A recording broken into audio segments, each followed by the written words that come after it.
So in this video, I want to talk about whether professors actually read research papers that you have done. So if you don't know me, I'm Professor Dave Massack. I'm an Associate Professor of Innovation Strategy and Entrepreneurship.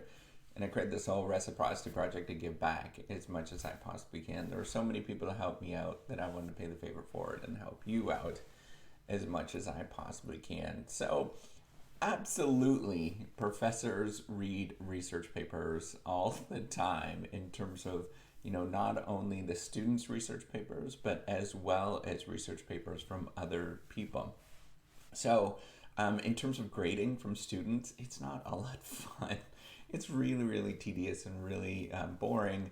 But we also do recognize that it is an important part of maintaining the quality of higher education. So many of us actually still go through and read some of these things. There are some professors that might not, depending on the courses that they're teaching and the sort of groups of people that they're focused on. So if you're focused on if you're a really research focused professor, then you might not do as much grading, for example.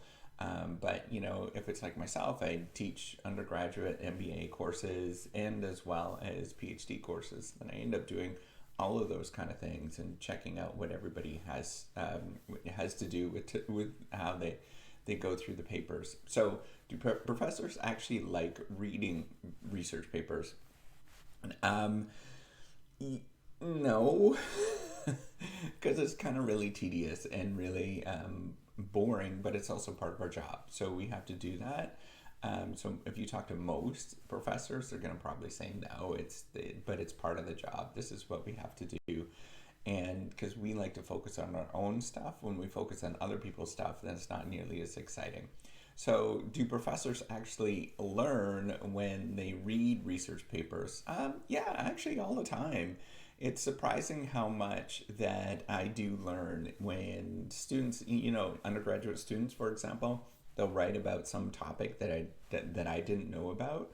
So sometimes I'll have it sort of no constraints on the thing. So if I'm teaching a course that requires some sort of paper element to it, and I say you can write on any company, for example. So I'm in business, so they can write on any company. And often I'll learn some really interesting things about certain different companies, and then I can learn something from that, and then possibly it becomes a teaching sort of point in the future. So that's kind of cool. Do professors actually remember papers? Yeah, surprisingly, sometimes you read one that's really good or it's a really cool idea, and you remember that person in the paper and it sticks with you for a long time. Sometimes I'll think about like, oh man, if this person only went and did research with me, that would be really cool and I would love that. But people have their own decisions and what they want to do, and often that never happens. But if they would jump at it, I would certainly be excited for them to go and do research, with me. So can you improve your grade with a research paper? Yeah, so actually there's a real easy trick that I have learned that some students do, but many students don't do. And this is probably gonna be really helpful for you. So make sure that the sections and the points that you want that you want to be noticed, or sort of it's a text, so for example, maybe you're borrowing from the text and it's something that you want to jump out.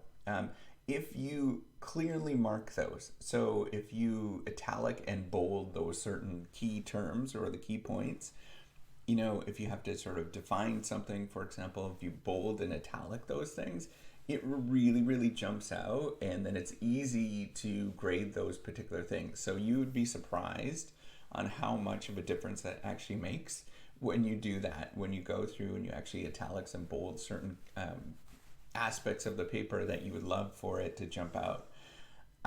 When I'm grading through all sorts of stuff, it does jump out and makes a huge difference, and it does make a difference on their grade at the end of the day, because I know they're thinking about the things that I'm thinking about.